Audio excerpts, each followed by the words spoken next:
صلی اللہ علیہ وسلم۔ حضور نے ارشاد فرمایا من قام لیلۃ القدر ایمانا و احتسابا غفر له ما تقدم من ذنبہ، جس نے لیلۃ القدر میں قیام کیا ایمان اور محاسبہ نفس کے ساتھ، اللہ اس کے پچھلے سارے گناہ معاف فرما دیتا ہے۔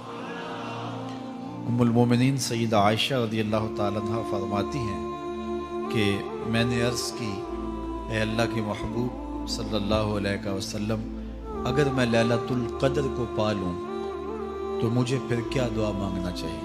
حضور نے ارشاد فرمایا اگر تم لیلۃ القدر پا لو تو یہ دعا مانگو، اللہم انک عفو تحب العفو فاعف عنی، اے اللہ تو معاف کرنے والا ہے، معاف کرنے کو پسند کرتا ہے، میرے معاملات سے درگزر فرما۔ دیکھیے لیلۃ القدر ایک رات 1000 مہینے کی عبادتوں سے بہتر قرار پاتی ہے۔ اسی طرح دیگر مواقع آمادہ ہے اگر وہ اپنا دامن طلب پھیلائیں۔ قرآن مجید میں ایک مقام دیکھیے کتنا دل آویز ہے، فرمایا ما یفعل اللہ بعذابکم، اللہ تمہیں، لوگ بڑے شوق سے کہتے ہیں جناب وہ نذیر صاحب، ندیم صاحب، فلاں صاحب، وہ آپ کے، میں کہتا ہوں تصویر دکھاؤ گے تو میں پہچانوں گا، تو اتنے لوگوں کے نام میں یاد نہیں رکھتا۔ تو جب میں آپ کے نام نہیں جانتا جو ہر جمعۃ المبارک کو یہاں آتے ہیں، تو جہاں 2 مہینے کے بعد 10 سے قرآن دینے جاتا ہوں تو وہاں کے لوگوں کے نام کیسے جانوں گا؟ اور پھر جو سوشل میڈیا پہ سنتے ہیں اور میں ان کو دیکھا بھی نہیں، ان کے نام کیسے جانوں گا؟ اور میرے حضور کیا کہہ رہے ہیں کہ قرب قیامت میں جو دجال آنے والا ہے اور میرے غلام جو اس کے مقابلے میں نکلیں گے، میں ان غلاموں کے ناموں کو جانتا ہوں۔ بات ختم یہاں نہیں ہوئی، یہاں ختم ہو جاتی پھر بھی کافی تھا، لیکن میرے حضور نے آگے بھی بات فرمائی وَأَسْمَاءَ آبَائِهِمْ، ان کے باپوں کے ناموں کو بھی جانتا ہوں، ان کے باپوں کے ناموں کو بھی۔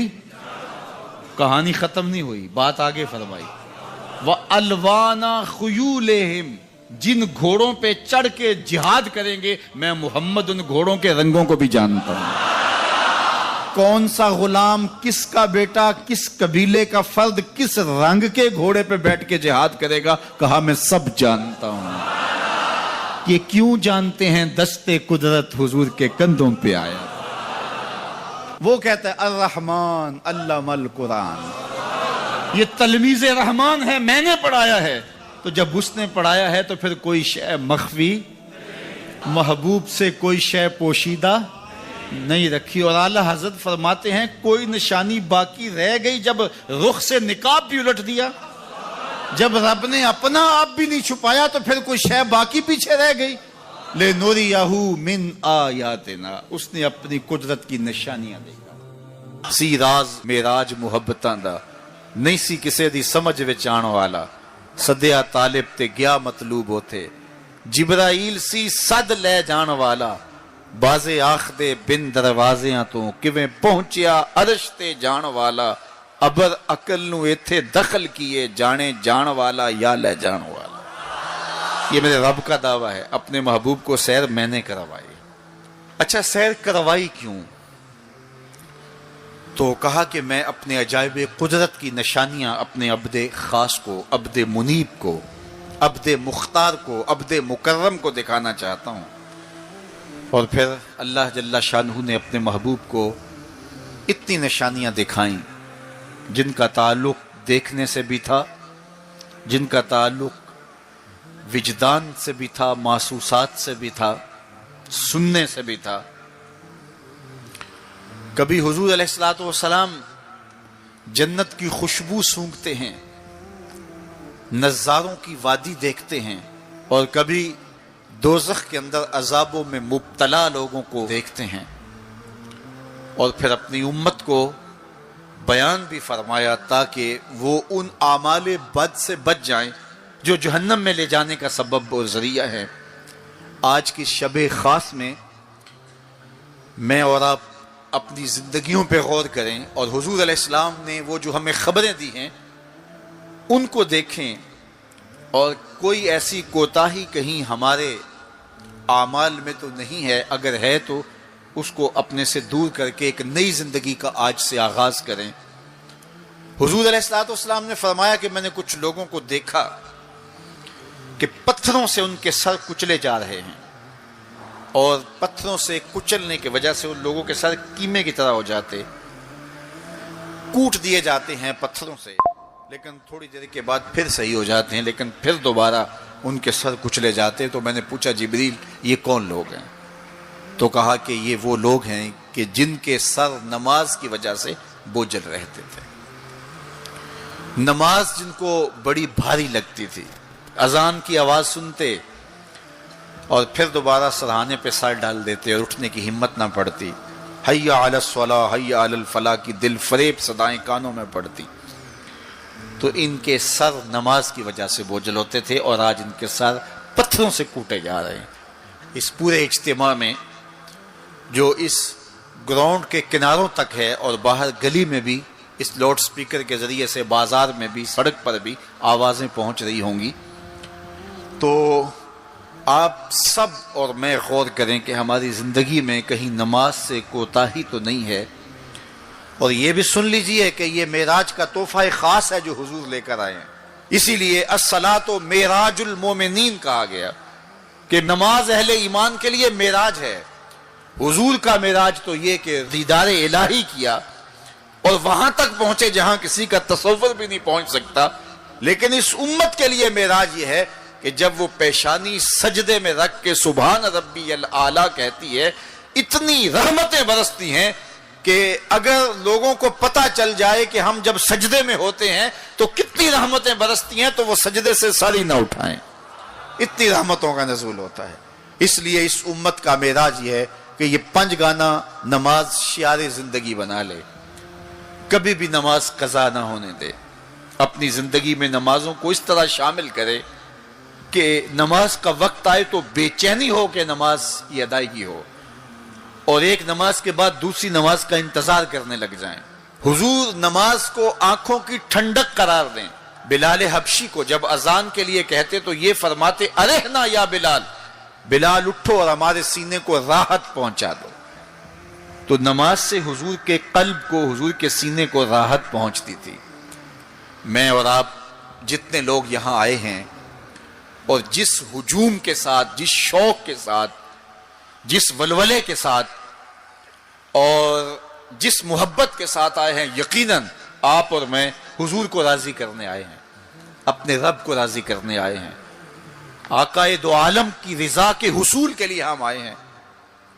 تو حضور کی رضا کے طالب بن کے آج کے اس اجتماع میں آنے والوں، اگر تم چاہتے ہو کہ حضور ہم سے راضی ہو جائیں، تو اگر بدقسمتی سے کوئی بے نمازی ہے تو آج عزم کر کے جائے کہ آج کے بعد نماز نہیں چھوڑوں گا، اللہ کے رسول راضی ہو جائیں گے انشاءاللہ، چونکہ حضور نے نماز کو اپنی آنکھوں کی ٹھنڈک قرار دیا ہے، یہ حضور کے لیے راحت کا سبب تھا۔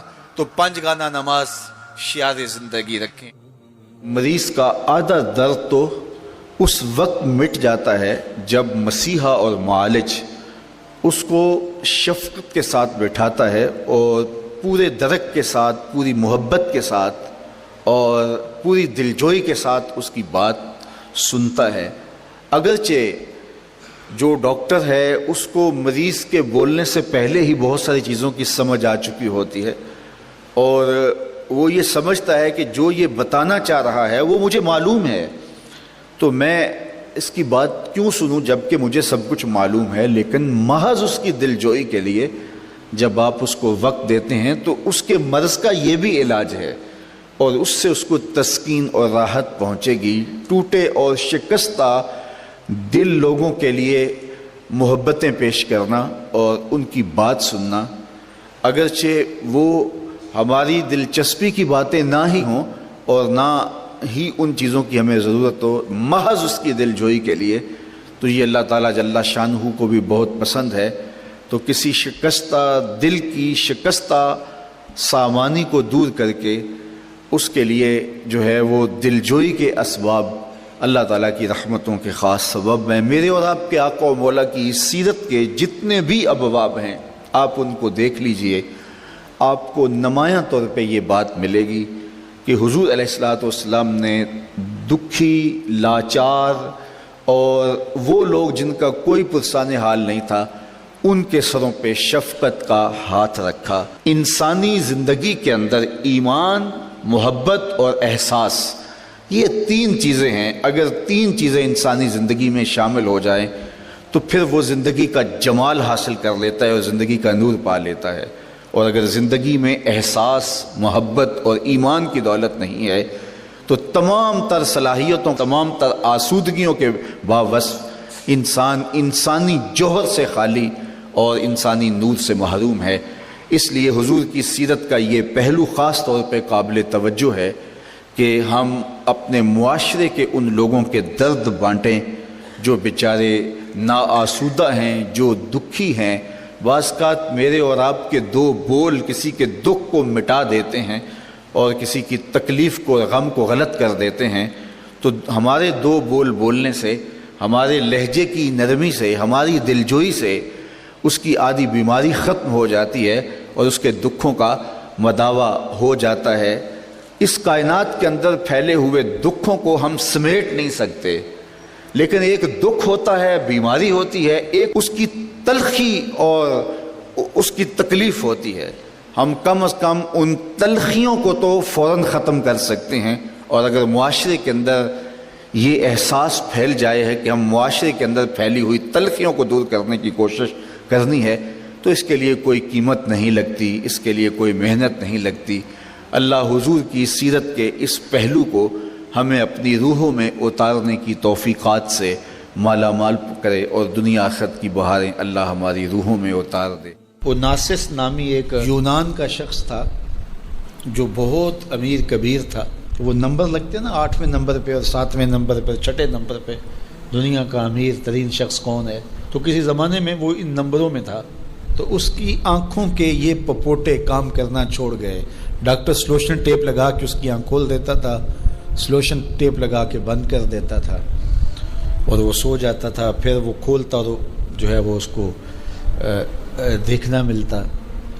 تو یہ آٹومیٹک سسٹم خراب ہو گیا۔ تو کسی نے اوناسس سے ایک دن پوچھا کہ تیری زندگی کی سب سے بڑی خواہش کیا ہے؟ یہ جہازوں کے بیڑے تیرے ہیں، یہ اتنے بڑے کاروبار ہیں، تا حد نظر پھیلے ہوئے بنگلے، اتنا کچھ، تو کوئی خواہش رہ گئی ہے؟ اس نے کہا ہاں ایک میری خواہش رہ گئی ہے۔ تو سننے والے نے کہا کہ کیا؟ کہا کاش کہ اپنی آنکھیں اپنی مرضی سے کھول سکوں، یہ میری خواہش ہے۔ تو اس نے کہا کہ اگر اس کے لیے تجھے کوئی پیسے لگانے پڑے تو کتنے کو پیسے لگائے گا؟ کہا ساری دولت لگا دوں گا، کاش کہ اپنی آنکھیں تو اپنی مرضی سے کھول سکوں۔ تو میرے ان دوستوں میں سے کئیوں کو آج یہ احساس ہوا ہوگا کہ یہ بھی کوئی نعمت ہے، اور جو 24 گھنٹے ہمارے ساتھ ہے، تو اتنی نعمتیں ہیں ہمارے اوپر اللہ کی، اور اس کو ہم اپنے حساب سے چھوٹا یا بڑا کہہ لیتے ہیں، لیکن وہ اتنی بڑی ہیں کہ اگر وہ چھن جائیں تو پھر پتہ چلتا ہے کہ جو ہے وہ کتنی بڑی نعمت سے ہم محروم ہو گئے۔ وہ میرے ایک ملنے والے ہیں، ان کے منہ میں لعاب کی مقدار کم ہے، جس کو ہم نے کبھی سوچا بھی نہیں کہ یہ بھی کوئی نعمت ہے۔ یہ قدرتی گریس ہے جو منہ کو تر رکھتی ہے اور بولنے میں مدد ملتی ہے، اور نظام انہضام کو اس سے بہت زیادہ فائدہ پہنچتا ہے۔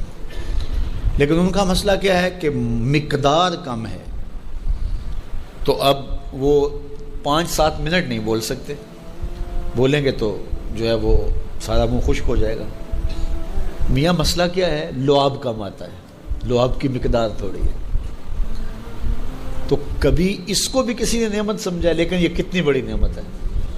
وہ کسی علاقے میں انہوں نے یہ کیا کہ یہ مینڈک نہیں ہوتے، مینڈک، یہ انہوں نے وہاں سے ختم کروا دی، دوائی ایسی ڈالی کہ یہ آواز نکالتے ہیں یا اس طرح وہ مسئلہ ہوا۔ تو اب کیا ہوا کہ چاول کی فصل پر ایسی سنڈیاں آ گئیں کہ جس کا کوئی علاج ہی نہیں تھا۔ تو یہ پانی کے اندر جو مینڈکیں ہوتی ہیں، یہ ان حشرات کو کھاتی ہیں جو فصل کے لیے نقصان دہ ہوتی ہیں۔ تو اب وہ مینڈکیں ڈھونڈتے پھرتے ہیں۔ اب ہمیں نہیں پتہ کہ کون سی چیز کتنی بڑی نعمت یہ کیچوا ہوتا ہے، کیچوا کبھی آپ نے دیکھا جس کو وہ ہم اپنی پنجابی میں گنڈویا کہتے ہیں، کبھی آپ نے سوچا کہ اس کا سلسلہ کیا ہے؟ یہ مٹی کھاتا ہے، ایک طرف سے دوسری طرف سے نکال دیتا ہے۔ اور اب ہمارے ادھر ایک ذمہ دار تھا، تو وہ بچوں کو پیسے دیتا تھا کہ وہ لے کر کے اور اپنی فصلوں میں چھوڑتا تھا۔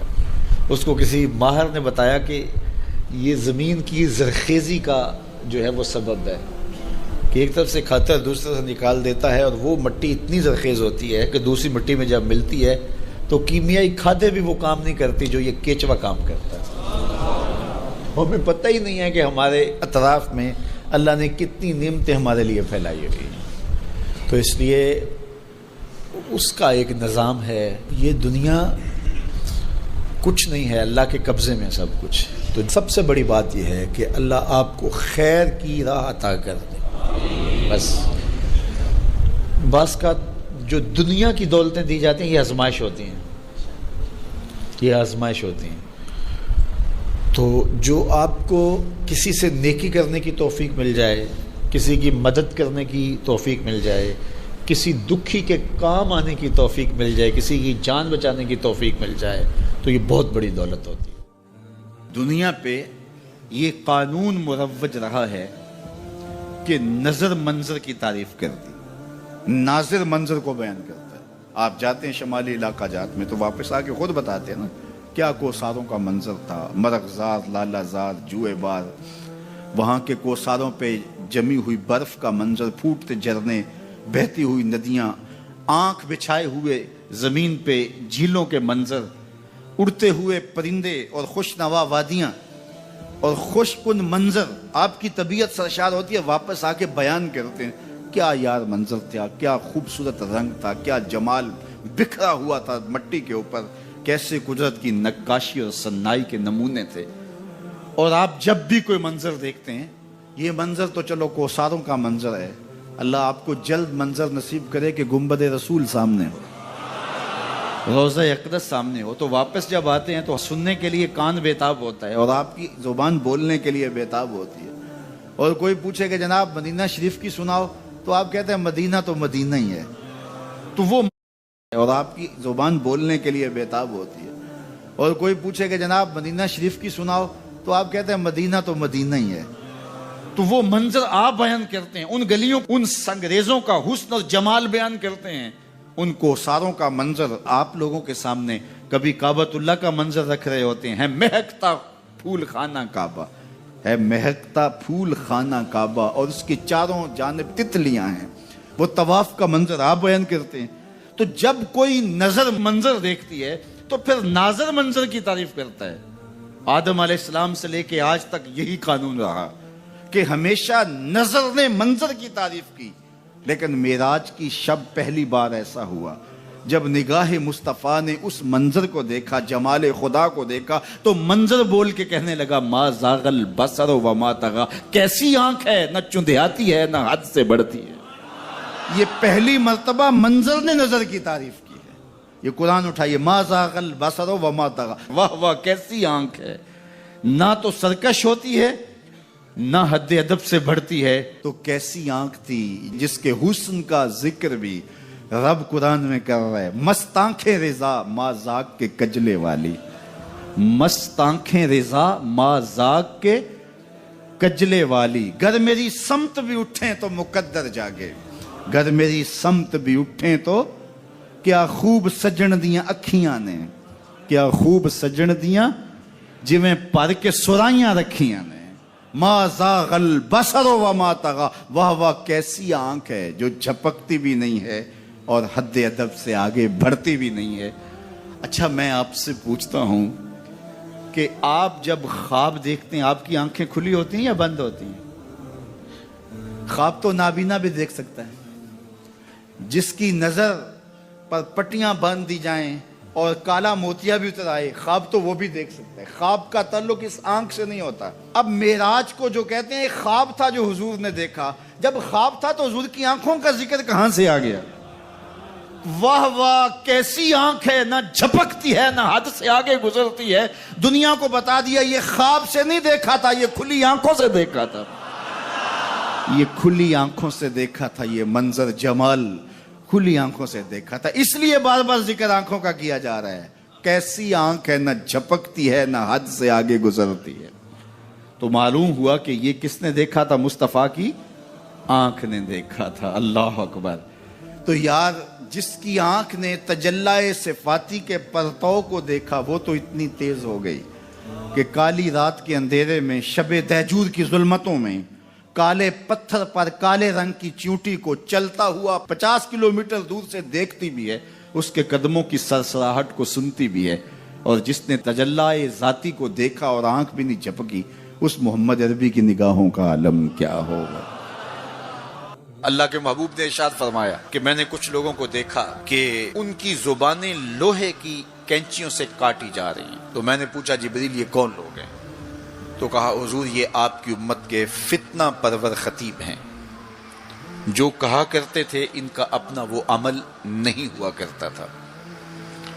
لوگوں کے اندر فتنہ اور فساد پپا کرنے والے لوگ، جن کی زبان کی تلخیاں معاشروں کے اندر تفریق پیدا کرتی ہیں، بھائی بھائی سے لڑ پڑتا ہے، میاں بیوی کے درمیان تفریق پیدا کر دیتے ہیں، نفرت کی چنگاریاں ان کی زبان اگلتی ہے، اور ان کے لہجے لوگوں کے اندر تفریق، تشدد، افتراق اور فرقہ بندیاں پیدا کرتے ہیں۔ تو ایسے لوگ قیامت کے دن ان کی زبانیں لوہے کی کینچیوں سے کاٹتی جائیں گی، جس کی صورت اللہ کے محبوب پہلے ہی ملاحظہ فرما چکے۔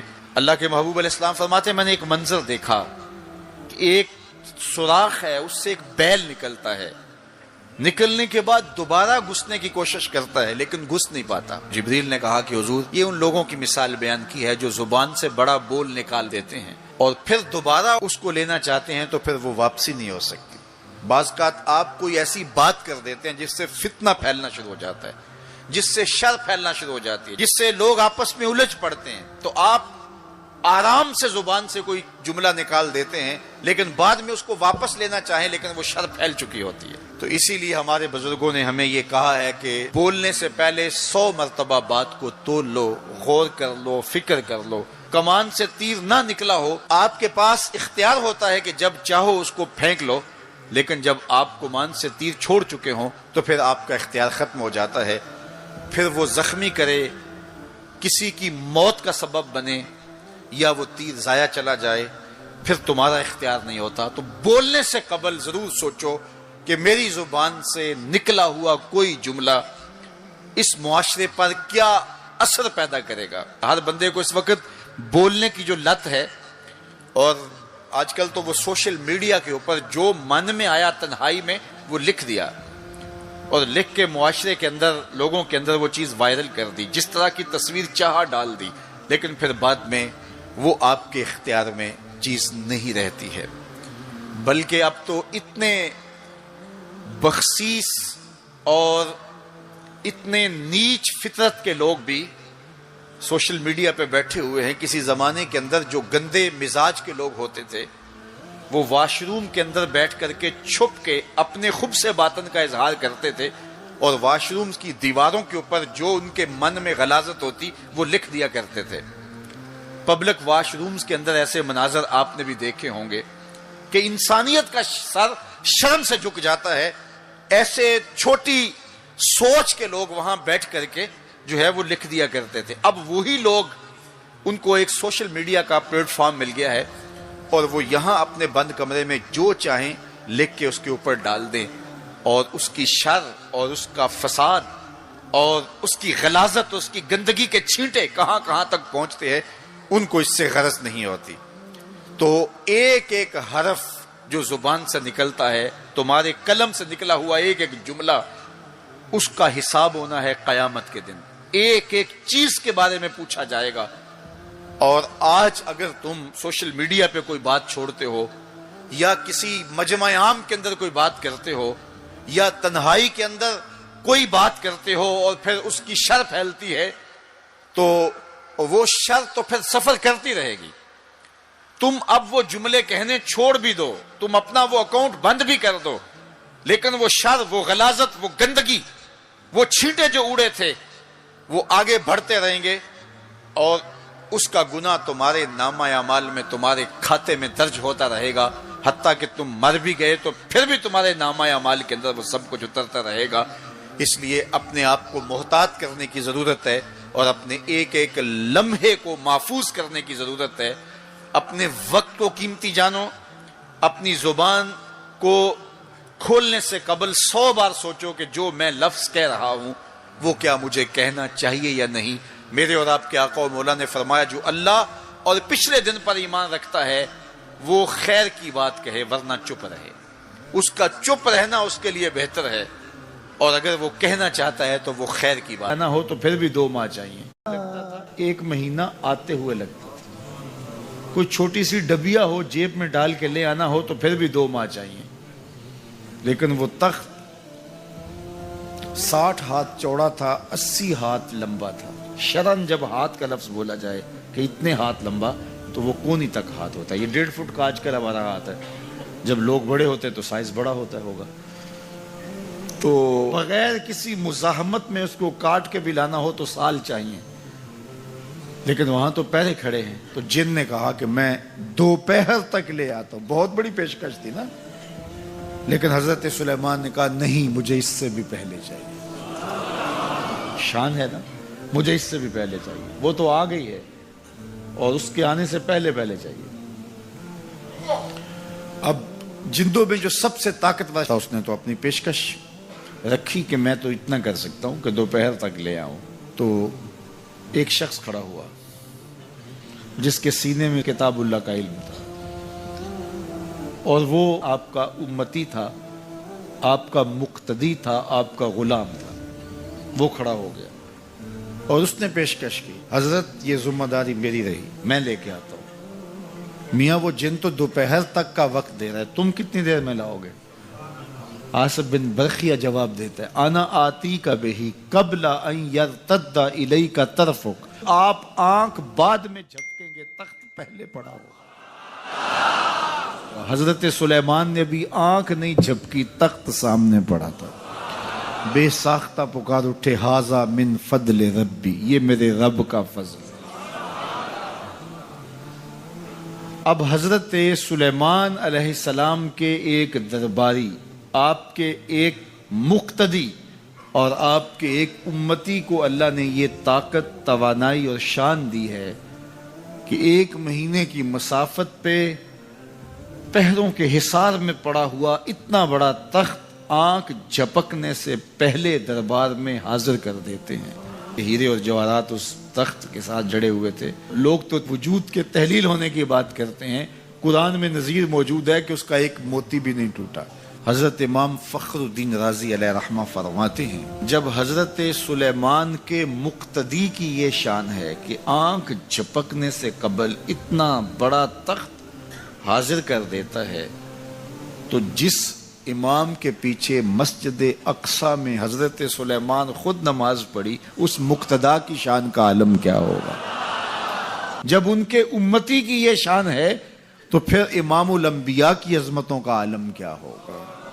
تو آنے واحد کے اندر تخت بلقیس کا حاضر کر دینا یہ نظیر ہے اس بات کی کہ ایک جگہ سے دوسری جگہ مختصر وقت کے اندر منتقل ہونا یہ کوئی مسئلہ نہیں ہے. جس نے روزے میں غیبت بھی نہیں چھوڑی، جھوٹ بھی نہیں چھوڑا، لوگوں کو اذیت دینا بھی نہیں چھوڑا، تو پھر وہ بھوک کاٹ رہا ہے. وہ اللہ کے حکم کی تعمیل نہیں کر رہا ہے، وہ تو کہہ رہا ہے کہ میں تمہارا امتحان لینا چاہتا ہوں، تم حلال بھی چھوڑو گے اور یہ حرام بھی چھوڑنے کے لیے تیار نہیں. جبکہ روزہ تو 1 مہینے کی ٹریننگ ہے. 1 مہینے کی ٹریننگ کے بعد ہمارے عیب جھڑ جانے چاہیے، ہمارے گناہ دھل جانے چاہیے، ہمارے اندر کو تقوی کے نور سے مالا مال ہو جانا چاہیے. لیکن ہم نے مشق کی نہیں، ہم کام چور رہے. تو پھر نتیجہ کیا ہوا کہ جہاں کھڑے تھے وہیں رہے. روزے کا مقصد بھوک اور پیاس کاٹنا نہیں ہے، یہ کوئی خوراک بچاؤ مہم بھی نہیں ہے، بلکہ فرمایا یہ مہینہ ایسا ہے جس میں مومن کا رزق بڑھ جاتا ہے. تو یہ خرچہ کم نہیں ہوتا، اس میں تو خرچہ زیادہ ہوتا ہے. تو یہ اس لیے نہیں ہے. تو پھر مقصد کیا روزے کا؟ بھوک اور پیاس کا مقصد کیا ہے؟ تو ارشاد فرمایا لعلکم تتقون، اتقاء کا نور تمہیں نصیب ہو، تقوی کا نور نصیب ہو. اور تقوی کیا ہے؟ محتاط زندگی گزارنا. کوئی عمل اللہ اور اس کے رسول کے بتائے ہوئے احکام سے ہٹ کر نہ ہو، یہ تقوی ہے۔ ایک لمحہ تمہیں ایسا بھی میسر ہونا چاہیے جس میں تمہارے اور تمہارے رب کے درمیان کوئی بھی نہ ہو، سب سے کٹ کے الگ تھلگ ہو کے۔ اور وہ بہترین وقت میرے رب نے خود بیان فرمایا، وہ سحری کا وقت ہے، وہ رات کے لمحے ہیں، وہ پچھلے پہر کی مبارک گھڑیاں ہیں جب رحمتیں چھم چھم اتر رہی ہوتی ہیں اور اللہ کی رحمتیں بندے کا استقبال کر رہی ہوتی ہیں۔ تو اس وقت اگر اللہ کے حضور کھڑے ہو کے ربط قائم کیا جائے تو وہ اللہ کے ساتھ جڑنے کا بہترین وقت ہے۔ حضور نے ارشاد فرمایا من قام لیلۃ القدر ایمانا و احتسابا غفر له ما تقدم من ذنبہ، جس نے لیلۃ القدر میں قیام کیا ایمان اور محاسبہ نفس کے ساتھ، اللہ اس کے پچھلے سارے گناہ معاف فرما دیتا ہے۔ ام المومنین سیدہ عائشہ رضی اللہ تعالیٰ عنہ فرماتی ہیں کہ میں نے عرض کی، اے اللہ کے محبوب صلی اللہ علیہ وسلم، اگر میں لیلۃ القدر کو پا لوں تو مجھے پھر کیا دعا مانگنا چاہیے؟ حضور نے ارشاد فرمایا اگر تم لیلۃ القدر پا لو تو یہ دعا مانگو، اللہم انک عفو تحب العفو فاعف عنی، اے اللہ تو معاف کرنے والا ہے، معاف کرنے کو پسند کرتا ہے، میرے معاملات سے درگزر فرما۔ صلی اللہ